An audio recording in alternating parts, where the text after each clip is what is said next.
Hi guys, welcome back to our channel Vanilla World. It's me Vanilla. Today cooking video with Vanilla. ఈ రోజు video వచ్చేసి రేగుపళ్ళతో రేగు వడియాలు.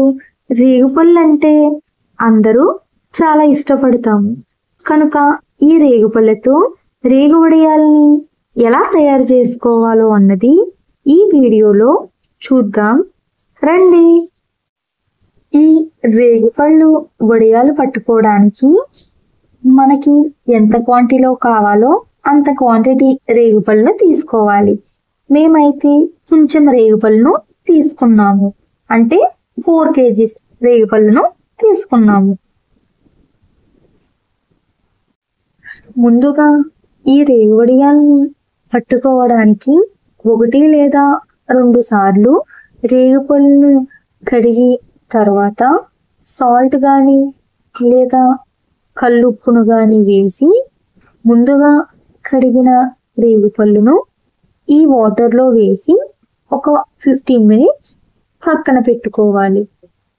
15 minutes తర్వాత salt వాటర్లో ఉన్న రేగిపళ్ళను క్లీన్ చేసి వాటర్లో రేగిపళ్ళను వేసినప్పుడు వాటర్లో పైకి తేలితే అవి మంచి రేగిపళ్ళు కావు, పుచ్చులు అవి ఉండవచ్చు. కనుక అవి తీసేసి మిగిలిన రేగిపళ్ళను రేగొడియాలకు తీసుకోవచ్చు. ఇలా క్లీన్ చేసిన రేగిపళ్ళను ఒక స్టైనర్లోకి వేసుకోవాలి, లేదా ఒక క్లాత్లో అయినా వేసుకోవాలి. వేసుకుని వాటర్ లేకుండా రేగిపళ్ళను చూసుకోవాలి. ఇలా అన్ని రేగిపళ్ళను వేసుకోవాలి. మనము తీసుకున్న రేగిపళ్ళు అన్నీ ఈ విధంగా ఒక్కొక్కటిగా ఓపెన్ చేసుకోవాలి. ఇందువలన పాడైన కాయలు లేదా పురుగులున్న కాయలు లేదా పుచ్చున్న కాయలు ఈజీగా తెలుస్తాయి. ఇలా మనము అన్ని రేగికాయలను ఈ వీడియోలో చూపిస్తున్న విధంగా తీసుకోవాలి. ముందుగా ఈ రేగొడియాలకి మనం తీసుకున్న క్వాంటిటీని బట్టి జీలకర్రను వేసుకోవాలి. మేమైతే కొంచెం రేగిపళ్ళను తీసుకున్నాము కనుక, అంటే 4 kgల రేగిపళ్ళను తీసుకున్నాం కనుక ఈ జీలకర్రను వేసుకుంటున్నాము. మీరు తీసుకునే క్వాంటిటీని బట్టి జీలకర్ర అనేది వేసుకోండి. ఇలా మెత్తని పౌడర్ వచ్చేలా దంచుకోవాలి. జీలకర్ర వేయడం వల్ల తినడానికి టేస్ట్ చాలా బాగుంటుంది.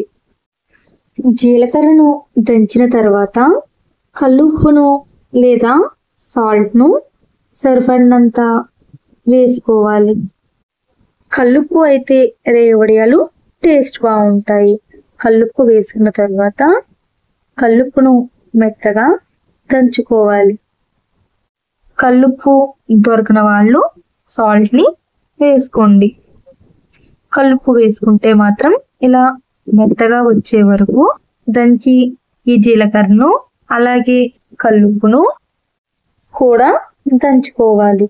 ఇలా దంచిన తర్వాత ఒకసారి జీలకర్ర పౌడర్ని అలాగే కల్లుప్పును కలుపుకుని తర్వాత పండుమిర్చిని వేసుకోవాలి. ఈ రేగొడియాలకు పండుమిర్చిని వేసుకోవాలి. అప్పుడే రేగొడియాలు పర్ఫెక్ట్ టేస్ట్ వస్తాయి.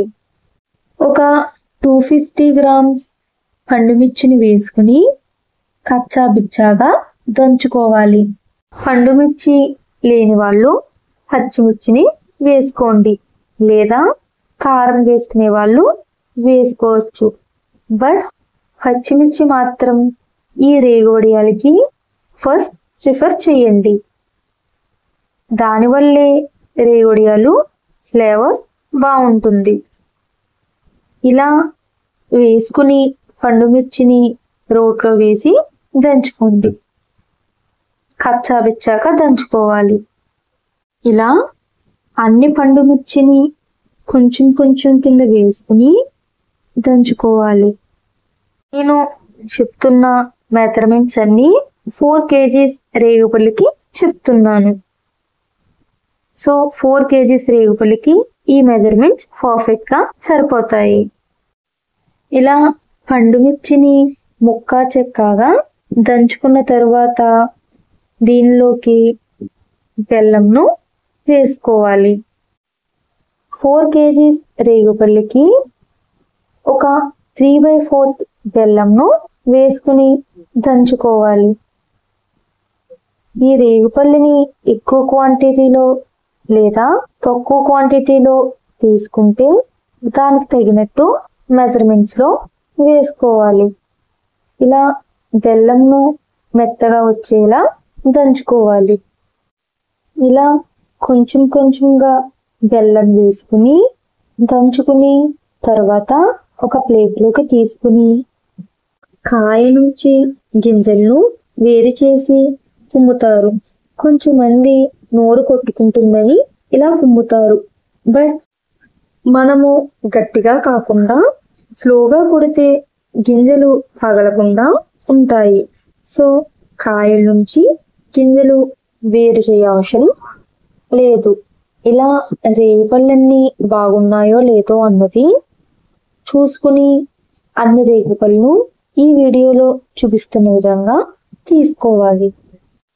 ఇలా దంచుకున్న రేగొడియాల పేస్ట్ ని ముందుగా దంచుకున్న పండు మిర్చి పేస్ట్ ప్లేట్లోకి తీసేసుకోవాలి. రేగొడియాల్లో ఒకసారి బెల్లం వేసే కంటే కొంచెం బెల్లం కొంచెం రేగిపళ్ళను వేసుకుని ముక్కా చెక్క కింద దంచుకోవాలి. అలాగే ఇలా మిగతా బెల్లంను రేగిపండ్లను వేసుకుని దంచుకోవాలి. రేగిపండు బట్టి మెజర్మెంట్స్ అనేవి ఉంటాయి. కొన్ని రేగిపళ్ళు తీయగాను కొన్ని పుల్లగాను ఉంటాయి. కనుక మనము ఒక రేగిపండు తిని దాన్ని బట్టి మెజర్మెంట్స్ అనేవి మనకి తెలుస్తాయి.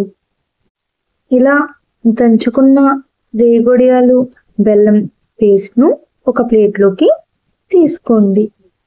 రేగువడియాలు కొంచెం స్వీట్గా తింటే కొంచెం ఎక్కువ స్వీట్ వేసుకోండి, లేదా పుల్ల పుల్లగా తీయ తీయగా కారం కారంగా అన్ని టేస్ట్లు ఉండాలి అంటే నేను తీసుకున్న రేగుపల్లికి ఈ మెజర్మెంట్స్ అయితే సరిపోతాయి.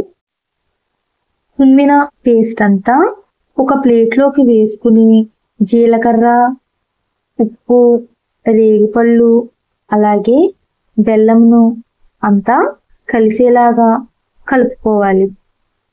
ఈ రేగుడియాల్లో చింతపండు అనేది వేసుకోవచ్చు. కాయలు పులుపు లేకుండా ఉంటే కొంచెం చింతపండు అనేది వేసుకోవచ్చు. అదే కాయలు కొంచెం పుల్లగా ఉన్నట్లయితే చింతపండు వేసుకోవసరం లేదు. మేమైతే వేసుకోలేదు. సో ఇది మీ ఆప్షనల్. ఇలా కలుపుకున్న పేస్ట్ ని పళ్ళెంలో వేసుకుని ఒక రోజు ఎండలో పెట్టుకుని మరుసటి రోజు వడియాలు పట్టుకుంటే షేప్ బాగా వస్తాయి. ఇప్పుడు రేగు వడియాలు పట్టుకోవడం కోసం ఒక ప్లేట్ని కానీ లేదా ఒక కవర్ని కానీ తీసుకుని అన్ని రేగు వడియాలు ఒక సైజులోకి వచ్చేలా పట్టుకోవాలి. ఈ రేగు వడియాలు పట్టేటప్పుడు మరి పల్చగా కాకుండా కొంచెం మందంగా పట్టుకుంటే ఆరిన తర్వాత కొంచెం పల్చగా అవుతాయి. కనుక కొంచెం మందంగా పట్టుకోవాలి. చిన్న సైజు కావాలంటే చిన్న సైజులోని, పెద్ద సైజు కావాలన్న వాళ్ళు పెద్ద సైజులోని ఈ రేగొడియాలను పట్టుకోవాలి. మనకు నచ్చిన సైజులో రేగొడియాలను ఇలా అన్ని పట్టుకోవాలి. వడియాలు లైట్గా ఎండిన తర్వాత ఈ వీడియోలో చూపిస్తున్న విధంగా ముక్కలు అవ్వకుండా టర్న్ చేసుకుని ఎండబెట్టుకోవాలి. మనకు ఉన్న ఎండను బట్టి 2 లేక 3 డేస్ ఎండబెట్టుకోవాలి. రేగు వడియాలను చేతితో పట్టుకున్నప్పుడు డ్రైగా ఉంటే సరిగ్గా ఆరినట్టు, ఇలా ఉంటే పాడవకుండా ఎక్కువ రోజులు నిల్వ ఉంటాయి. ఫైనల్ గా రేగువడియాలు రెడీ అయిపోయాయి. ఈ రేగుపళ్ళలో చాలా బెనిఫిట్స్ ఉన్నాయి. Rich in antioxidants, improve digestion, improves immunity power, ఇలా చాలా బెనిఫిట్స్ ఉన్నాయి. పిల్లలు అలాగే పెద్దలు చాలా ఇష్టంగా తినే టేస్టీ అయిన రేగువడియాలు మీరు ట్రై చేసి ఎలా వచ్చాయో అన్నది కామెంట్ సెక్షన్లో కామెంట్ చేయండి. Thank you for watching my video. Do like, share, comment and subscribe to our channel Vanilla World. Click on the bell icon. You cannot forget of miss any of my videos.